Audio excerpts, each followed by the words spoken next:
Hello and welcome to Maximum Disc, a show where I celebrate physical media and talk about films that I own on Blu Ray and 4K Blu Ray. I'm James Adamson. I'm a co-host on the Double Reel Film Podcast. If you like this chat about physical media, please do check out Double Reel. It's a magazine-style podcast made by people who love the movies as much as you do. We talk about various topics and films, and we think if you tune into any episode, you'll come away with a bunch of great recommendations of things to watch instead of just doing whatever the algorithm tells you. That's the sales pitch for the podcast out of the way. Now we're talking about physical media.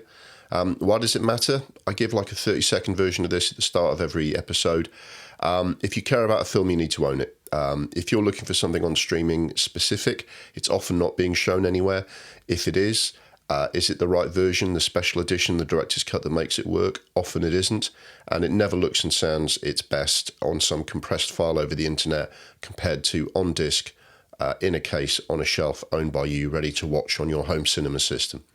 So hopefully you're a convert to that already, because that's why you're here. Each episode I talk about one film that I own. Obviously what people really want to know is the audio and video quality. Is this a good transfer of the original film? Does it hold up? Is it going to show off the screen and speakers that you're using, and really sort of give you that feeling that you had when you first watched the film? I also talk about my background with the film, how I came to care about the film enough to own it, what it means to me, talk around the film. At the end, I'll try and give my thoughts on whether it's an essential purchase, which is just my opinion. You'll need to make your own mind up about whether you want to add it to your collection, but I hope you do in this case.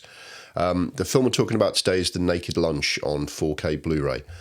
Naked Lunch came out in 1991. Some people won't have got a chance to see it in their local cinema till 1992. It's written and directed by the legendary David Cronenberg.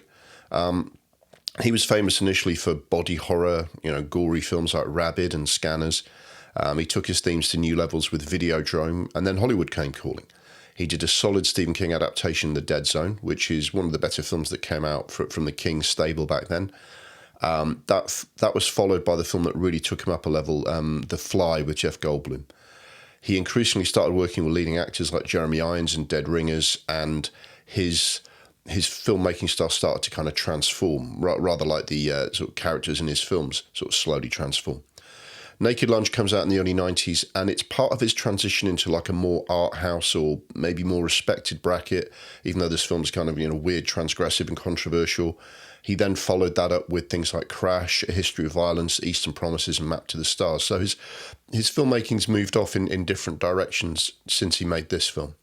It's based on a book by William Burroughs, who was like famous as part of that kind of like 50s and 60s Beat Generation writers. He's put in the same bracket as the likes of Allen Ginsberg and Jack Kerouac.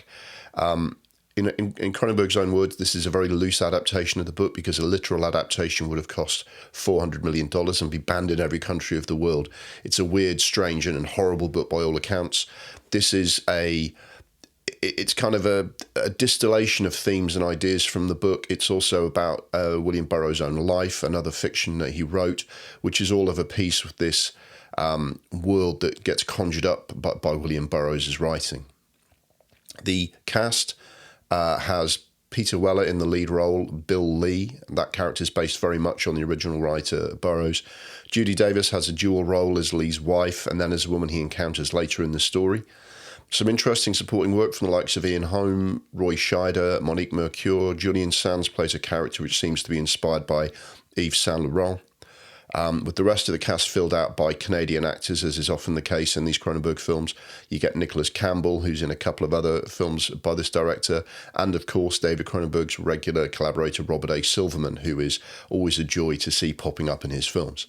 The cinematography is by Peter Sushitsky.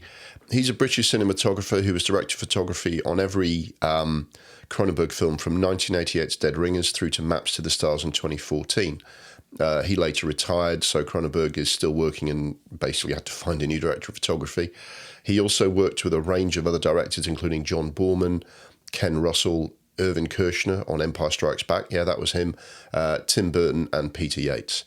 The film's got the usual big sound team that you get with films, the leading members of which for things like awards nominations were Peter Maxwell, Brian Day, David Appleby and Don White. The score is by Howard Shore, also known for being a regular Cronenberg collaborator, scored most of his films. There's only a couple that he didn't, I think. He's more famous for his big film collaborations with people like Peter Jackson and Martin Scorsese. His work with Jackson on Lord of the Rings got him 3 Oscars across the original trilogy. The film also makes extensive use of jazz music by Ornette Coleman, a trumpeter and saxophonist who was very innovative in the 50s and 60s and gives a lot of the kind of Beat Generation, 50s, 60s atmosphere underlying the whole thing. I think it ties the imagery of the film to the roots in Burroughs' writing and the time in which he wrote and the culture that feels like sort of connected to. Because a lot of the film is set in Interzone in North Africa, it also makes use of North African music by I'm reading this out, master musicians of Jajuka, led by Bashir Atta, which adds to the atmosphere once he gets to this kind of North African enclave. In terms of awards and nominations, this film wasn't exactly showered with awards when it came out, as is often the case for Cronenberg films, just because the subject matter is often a problem for people. Even his most celebrated film of the 90s, Crash, had its troubles at Cannes quite famously. Naked Lunch got most of its award wins and nominations at the Genie Awards, which hail from Cronenberg's native Canada. Understandable he would get most recognition there. At those Genie Awards, it won Best Picture, Best Supporting Actress for Monique Mercure, Best Director, Best Cinematography, Art Direction, Sound Editing, and Overall Sound. Elsewhere, it was recognised with nominations from various critic societies such as London, New York, LA. It was also nominated for a couple of things at the Fangoria Chainsaw Awards, showing that Cronenberg's roots in horror still go quite deep. Now, this bit's going to be tricky. This is when I normally do a summary of what the film's about, and that's not a completely straightforward thing to do because this film's about a lot of things and is very strange. It's about, the plot line follows a bug exterminator, Bill Lee, who is the analogue for William Burroughs in the story. He goes into houses and kills off cockroaches and various other insects using this bug powder. He appears to be using the bug powder as a drug on himself. Members of his sort of immediate circle, including his wife and friends, are also using it as well. So he's starting to get high and losing his mind. At this point, Bill Lee is not a writer. He then pulls his party trick with his wife, with whom he has an unconventional relationship, which is the William Tell trick. She puts a glass on her head and an apple. He's meant to shoot it, but he misses and kills her. Fleeing possible legal repercussions for that, he heads to a place called Interzone, which is inspired by Lee's own experiences in Tangier, which had an international zone which was full of expatriates, emigres, sexual refugees, as it were, and spies and all sorts of other things. The William Tell episode is also based on a real incident. William Burroughs did really accidentally kill his wife, we think accidentally, by trying to shoot an apple off her head. When he gets there, he starts to write. He thinks he's writing reports for some shadowy organisation, but he's basically becoming a writer, the William Burroughs as we know it. But he's having hallucinations that the typewriters are insects, that they are his contacts as part of some unspoken Cold War between other strange organisations which use rival insect typewriters. He has hallucinations of creatures. He starts to have more and more transgressive sex. He appears to, to have been sort of hiding the fact that his sexuality is not heterosexual. He's somewhere along the gay or queer spectrum. It descends into various addiction, delusion, mental disintegration, characters that you've seen in one setting then show up in another one, and you're not sure what you're seeing is really happening in Bill Lee's mind or some interpretation by Bill Lee of what he's saying. And essentially it is about the mental process that Bill Lee goes through, first to kind of give free rein to all of his kind of vices, basically, but also becoming a writer and becoming sort of quite a famous countercultural figure. So it's very strange and weird and very Cronenberg, although Cronenberg in a different way to the films that he'd done before this. It was partly shaped by circumstances because they were going to go and try and shoot in North Africa, Tangier or Tunisia, where they have a lot of film sort of facilities. But because it was being shot in 1990, Desert Storm The first Gulf War was on, and they couldn't get insurance to film overseas, so everything is filmed on a set with like limited location shooting. I think the film's better as a result of that, because Interzone is mainly on a set, and as a result, it's got this slightly artificial feel, which works very well with the story, because we're not sure how much of this is really happening or just in Bill Lee's imagination. And also, it's a nice reflection, if you've ever been to some of these international zones of cities or diplomatic enclaves and that sort of thing. They're always a bit of a bubble and set apart from the real country that they're in. And I think that sort of studio-bound element, it gave Cronenberg a lot more control over what he was filming, and also really added to the atmosphere of what the film's trying to do. So my background with the film is that I became a Cronenberg fan with The Fly in the mid-'80s. This was a film that everyone was passing around at that age. We said, oh, you've got to watch this film. It's the most gory thing. Look at the bit where he dissolves the guy's leg and here's all the scary stuff. But I fell in love with the film, and I fell in love with the way David Cronenberg tells stories, because The Fly is actually quite a tragic story about a man who converts into a different creature because of a mistake, just an accident, and it's a meditation on, some people said it was an allegory for AIDS, but he said it was just an allegory for like aging and mortality. And I just thought it was absolutely fascinating that David Cronenberg can go and do a horror movie that Hollywood wants him to do, but do it in his own way with this kind of strange way of telling a story that I totally chimed with. I then caught up in various other films like Scanners and everything else. I watched Dead Ringers, which I think at the end of the 80s and start of the 90s, Dead Ringers was my favourite Cronenberg film, with Jeremy Irons playing twin gynecologists who lose their minds. So I'm all ready for the next David Cronenberg film that comes out. I'm at university. There's a lot of talk about, we're really kind of alternative and different, and everyone's really interested in the 60s and 70s. That was the thing. Everyone wanted to kind of show how kind of alternative they were. So this film kind of became a bit of a cause célèbre when it came out. I was interested by all of that, but I was just really interested in what David Cronenberg was going to do next. And I watched this film. I was lucky enough to see it at the cinema where it came out in Camden, and I was blown away by it. I'm very much in a minority, I think, in which I think this is David Cronenberg's best film. There are people who really don't like this film at all. There are people from his body horror era who remain loyal to the Videodrome, sometimes The Fly. There are people who prefer what he did later, like History of Violence and Eastern Promises. These are all excellent films. Well, I love David Cronenberg, but Naked Lunch is just this twisted, strange masterpiece which just shows David Cronenberg on his absolute best form.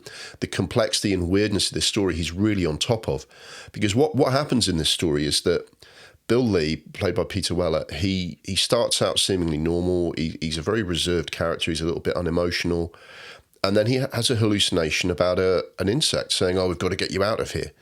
And each time his mental disintegration or his addiction or the fact that he's living a double life, because I don't think he wanted to admit that he was gay. I don't think it would have been very good for him back then in society to admit that he was gay, or maybe he was bisexual. I don't even know, don't even care.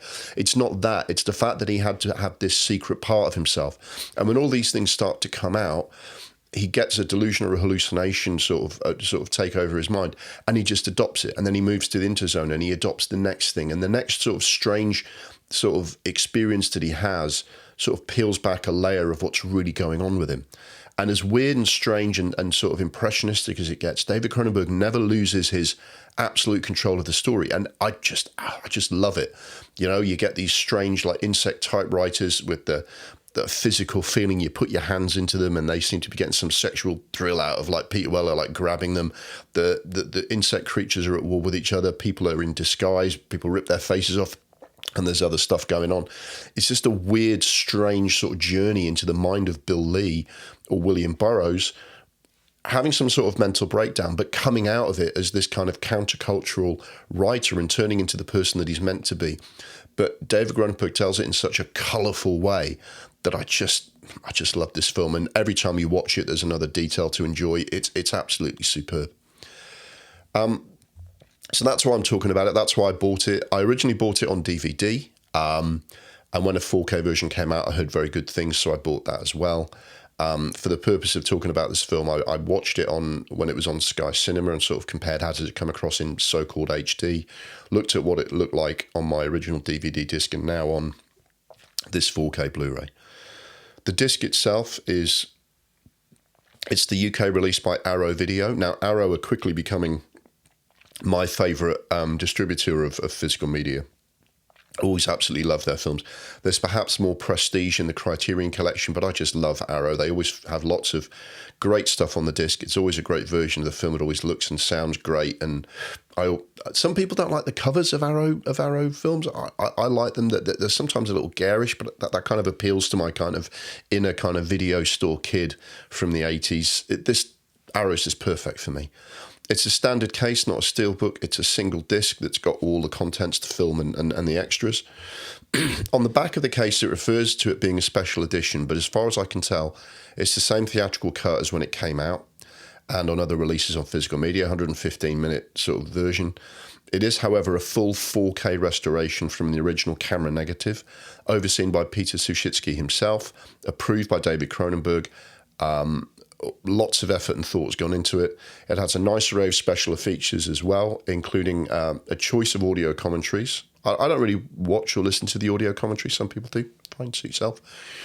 It's got interviews with the producer Jeremy Thomas, with Peter Weller, with Peter Suschitzky. There's also interviews with the special effects artist Chris Wallace, composer Howard Shaw, a few others on top of that. There's various making of features, a visual essay on the film, and a concept art gallery of a lot of the designs. And the cover is reversible. You can get the original kind of artwork and a new one that they've done just for this disc release. So really well stocked, actually. With that, unless you get like a full-on collector's edition with loads of extra stuff and an extra disc and lots of kind of physical sort of cards or booklets, I think this is as much as you can get on like a standard 4K Blu-ray. Really well stocked. In terms of the video, a little bit of technical information. The film was shot on 35mm Panavision, so that the finished print will be blown up to 70. You do get a very big, wide frame as a result of that. I did a review of Right Stuff on here, which goes into how Panavision was made to look really big and epic for all like the space and test flight scenes. John Carpenter makes extensive use of Panavision all the way back to Halloween because he wanted to just be in control of a really big screen frame, whether he's doing horror or action or sci-fi. And David Cronenberg's doing the same here. He's got really great close-ups of the characters. Because it's shot mostly on sets, you don't get big wide vistas, but that Panavision frame really just shows you everything that's going on, allows some really great close-ups of the characters and of weird, strange special effects and talking insects, and really brings it out on a big format. It's done in Dolby Vision, but it's HDR10 compatible. As I said, I watched it on Sky Cinema in supposed HD, and I used to own it on DVD before the 4K player. Still got that DVD in a drawer somewhere, so I watched both of those. Now, upscaled in a 4K Blu-ray player and shown on a 4K TV, the DVD seemed to me to be about as good as Sky Cinema showing on television. It's always been a good-looking film. It's got sort of a real sort of depth, quite earthy colourings. You know, people are wearing hats. It's got sort of 50s style lighting. They go to Tangier. There's a slightly dusty feeling, sort of earthy browns and various other colours thrown in, and lots of kind of smoky sort of jazz era sort of elements to the visuals. A bit of green and red and sort of quite dark, and lots of red because it's Cronenberg and there's blood and flesh and all this stuff going on. Now, it looks good. It's always looked good. But then you put it on 4K and it's absolutely stunning. The reviews of this said, this is about as good as it gets on 4K. And I thought, really? I mean, you've got Apocalypse Now and all these other kind of great, visually splendid. You've got Blade Runner and all these things. So this is up with all of those. I thought, so I'm watching it with very high expectations, and it's absolutely stunning. The detail of like the skin of the characters and the rooms, smoke coming up from cigarettes, hands, close-ups of hands inside strange insectoid flesh and blood and things dripping off it and all sorts of weird stuff. The textures, it's so vivid, it's so deep. Absolutely incredible video, really brought to life. And obviously, because it's on a set, the art direction and the production design and the light is all very focused on making. There are some like external scenes. There's like a night scene going down a road. There's a couple of location shoots, but much of it is on like the sets and like this backlot version of like 50s and 60s New York, and then the interzone kind of Tangier world. And Cronenberg's given this art direction all over the shop. It's so strongly designed, and all of those designs and colors and textures and feelings and characters and also the weird special effects are so brilliantly brought out. I'm ranting now. I don't care. This is absolutely stunning video. This is what 4K is for, because it's not just bright and shiny. It's like Cronenberg's films have always got this kind of grungy, real feeling of like texture to it, and nothing apart from, you know, seeing it on a fresh print back in 1992 brings out exactly what this film's meant to look like, except this 4K. Absolutely gorgeous, absolutely incredible. The sound is also really good. Again, it has the original 2.0 sort of stereo audio mix on there, and a 5.1 DTS HD mix. I listened to the latter, the 5.1, to get surround sound in my cinema room. It's not like full of explosions and, you know, I was recently watching a couple of Kurosawa films, and you've got hoofbeats coming from this channel, and you've got swords coming in here, and you've got the crowd singing in the distance, and it's all so immersive. It is immersive, but the sounds it's a little bit more confined like that, but you do get this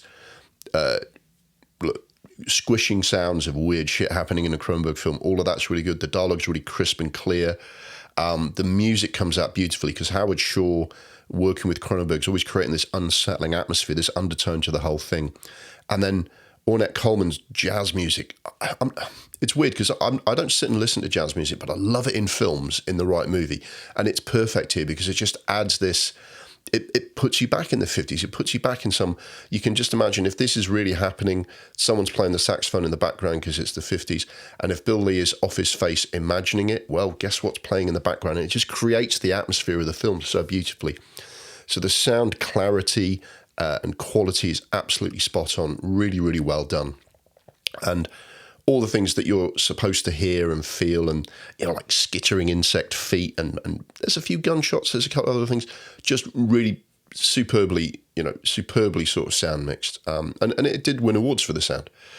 So overall, I think this is Cronenberg's masterpiece, because it just shows how good he is at controlling and telling his story. Because what you've got here is the weird hallucinations of a man, some of which might not even be happening.